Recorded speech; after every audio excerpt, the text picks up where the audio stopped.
കേരള ബ്ലാസ്റ്റേഴ്സിന്റെ ആരാധകർക്ക് എല്ലാവർക്കും ചെറിയൊരു ആശ്വാസ വാർത്ത പുറത്തേക്ക് വന്നിട്ടുണ്ട്. കാരണം ബ്ലാസ്റ്റേഴ്സ് ട്രാൻസ്ഫർ മാർക്കറ്റിലേക്ക് ആക്റ്റീവായിട്ട് എൻ്റർ ചെയ്യാൻ പോവുകയാണ്. നിങ്ങൾ ടെൻഷൻ ഒന്നും അടിക്കേണ്ട കാര്യമില്ല. കേരള ബ്ലാസ്റ്റേഴ്സിന്റെ പുതിയ ഇൻവെസ്റ്റേഴ്സിലേക്ക് ഓണർഷിപ്പ് കൈമാറ്റം ചെയ്യുന്നതിന് കുറച്ച് താമസം വേണ്ടി വരുമെങ്കിൽ പോലും കേരള ബ്ലാസ്റ്റേഴ്സ് ഇപ്പം ഡൊമസ്റ്റിക് പ്ലേയേഴ്സിന്റെ സൈനിങ്ങിന്റെ കാര്യത്തിൽ ആക്റ്റീവായിട്ടുള്ള ഇടപെടലുകൾ നടത്താൻ പോവുകയാണ്. ഒക്ടോബറോട് കൂടി മാത്രമേ കേരള ബ്ലാസ്റ്റേഴ്സ് വിദേശ താരങ്ങളുടെ സൈനിങ്ങിന്റെ കാര്യത്തിലേക്കുള്ള തീരുമാനത്തിലേക്ക് പോവുകയുള്ളൂ.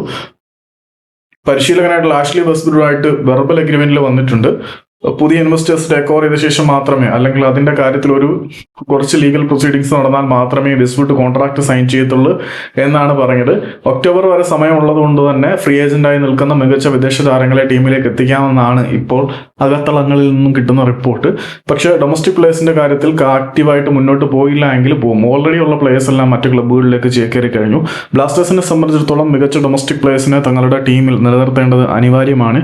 ഇനി വേണ്ട പൊസിഷനുകളിലേക്കുള്ള ഡൊമസ്റ്റിക് പ്ലേയേഴ്സിന്റെ സൈനിങ്ങിന്റെ കാര്യത്തിൽ കേരള ബ്ലാസ്റ്റേഴ്സിൽ നിന്നും സൈനിങ് ഉൾപ്പെടെയുള്ള തീരുമാനങ്ങൾ ഉണ്ടാവുമെന്നാണ് അറിയുന്നത്. കേരള ബ്ലാസ്റ്റേഴ്സുമായിട്ട് കോൺട്രാക്റ്റിൽ നിലവിലുള്ള താരങ്ങളിൽ സംസാരിച്ച് ധാരണയിലായിട്ടുണ്ട്. ഇനി ചില താരങ്ങളെ കൂടി, ഡൊമസ്റ്റിക് പ്ലേയേഴ്സിനെ കൂടി കൊണ്ടുവരാൻ പോവുകയാണ്. കേരള ബ്ലാസ്റ്റേഴ്സ് ഡയറക്ട്ലി ട്രാൻസ്ഫർ റേസിലേക്ക് ഇറങ്ങാൻ പോകും.